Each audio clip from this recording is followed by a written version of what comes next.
हम लोग सामान्य काल के तीसरे रविवार में प्रवेश कर रहे हैं।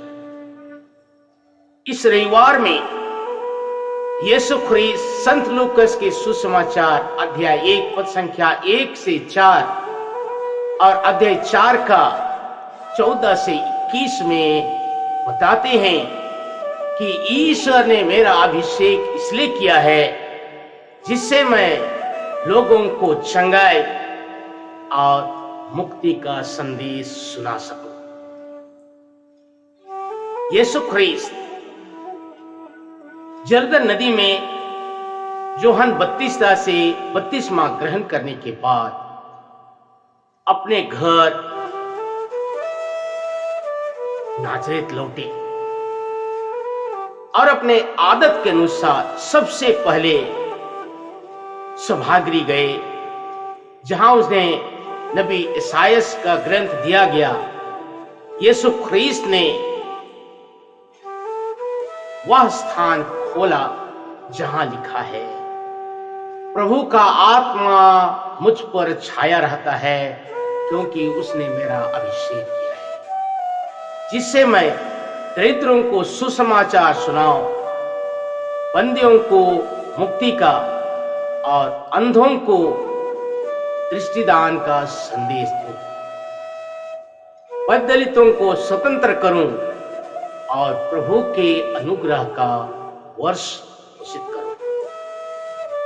यीशु ख्रीस्त नबी ईसायास के ग्रंथ के इन वाक्यांश को अपने जीवन में अक्षरशः अमल किया। इसलिए कहते हैं कि ईश्वर ने मेरा अभिषेक किया है जिससे मैं लोगों को चंगाई दे सकूं, उनमें मुक्ति का संदेश ला सकूं। अगर गौर करें संपूर्ण बाइबल में यीशु ख्रीस्त ने हजारों चमत्कार किए। गली कुची गांव में पगडंडी में पैदल घूम घूम कर गरीब, अनाथ, विधवा, लाचार, असहाय, शोषित लोगों को सुसमाचार सुनाया।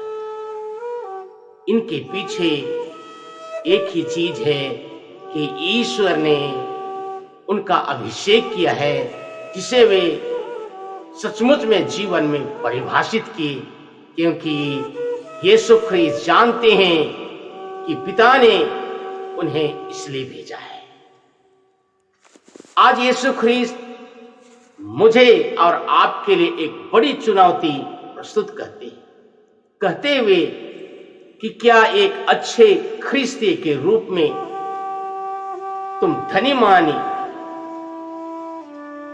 बड़े बड़े लोगों का, बड़े ओहदे वालों को सेवा प्रस्तुत करने के लिए आए हो, या अपने लिए धन कमाना चाहते हो, क्योंकि तुम भी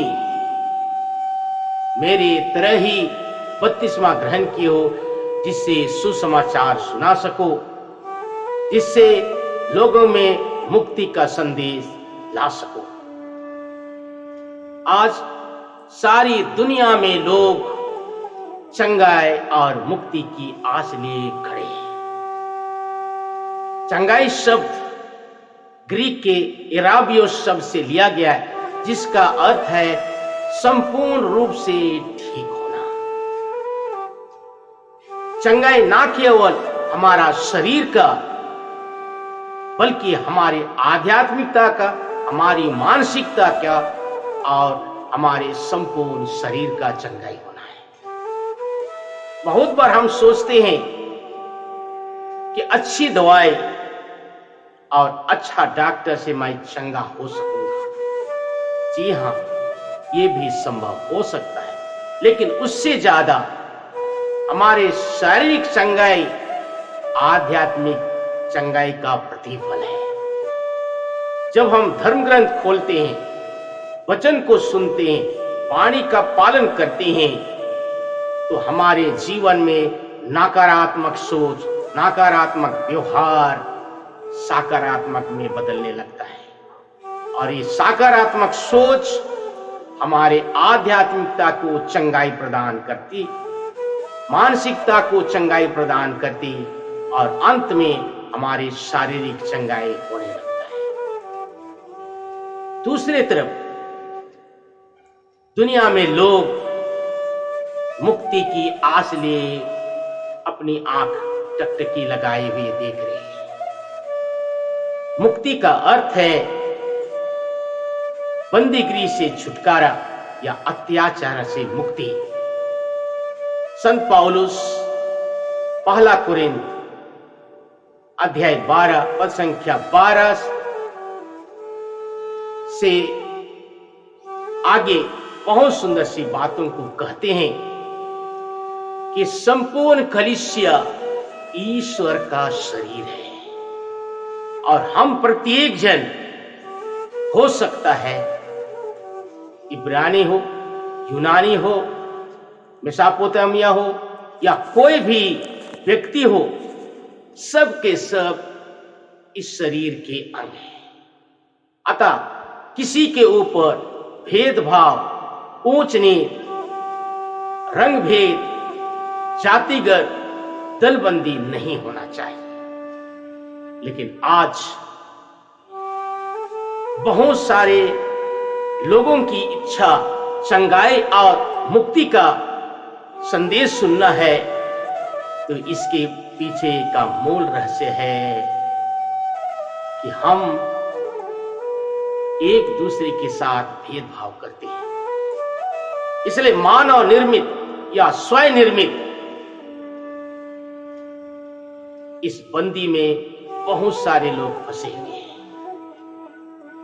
कोई नशा की बंदगी में है, कोई वासना की बंदगी में है, कोई बुरे आदत की बंदगी में है, कोई बुरे संगति की बंदगी में है, कोई जिस्म फरोशी के बंदगी में है, कोई चोरी डकैती या अनैतिकता के बंदगी में है। हमारे जीवन का मूल रहस्य ही है कि हम अपने जीवन में शारीरिक और आध्यात्मिक मुक्ति पाना चाहते हैं, क्योंकि आज धनी मानी लोग, बड़े ओहदे के लोग अधिकार और कानून को अपने हाथ में लेते और लोगों को अत्याचार करते हैं। 100 बात की एक बात कहूं मैं कि सारी दुनिया की नजरें चंगाई और मुक्ति के लिए टकटकी लगाई है। आप और मैं इसके लिए क्या करने वाले हैं, ये संपूर्ण सप्ताह चिंता का विषय है और अच्छे निर्णय में आकर लोगों को चंगाई और मुक्ति का संदेश सुना सके। आमीन।